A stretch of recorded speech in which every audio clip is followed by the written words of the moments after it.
Nous sommes à Douala, dans la nuit du 7 au 8 juin 1979.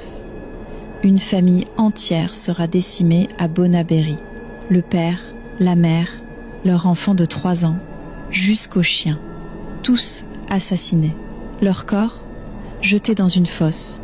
Le bébé, lui, enfermé dans une armoire. Il survivra quelques jours avant d'être exécuté dans une clinique. Leur nom, les Mpondo. Les raisons de ce massacre, inconnues. Le peuple exige des réponses. Rapidement, 2 coupables sont désignés. Sylvestre Njomze, 20 ans, le gardien, et son ami Umbe, 23 ans, arrêtés dans la région de l'Ouest, jugés coupables et condamnés à mort.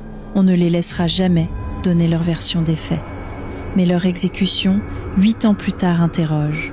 Puisque la peine de mort avait été abolie au Cameroun, alors pourquoi eux ? Pourquoi cette exception ?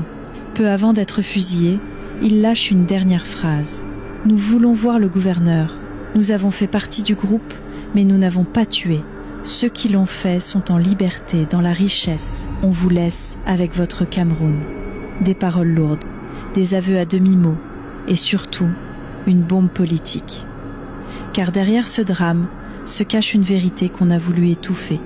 Le père de Simon Mpondo, ami d'une haute personnalité de la République, avait reçu cet avertissement, je cite. « Je t'avais demandé de parler à ton fils.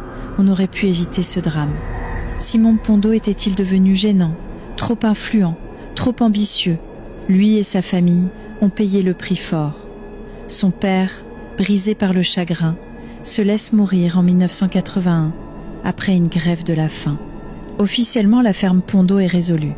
Mais officieusement, elle reste l'un des assassinats politiques les plus sombres de l'histoire du Cameroun. Un meurtre d'État, déguisé en crime sacrificiel.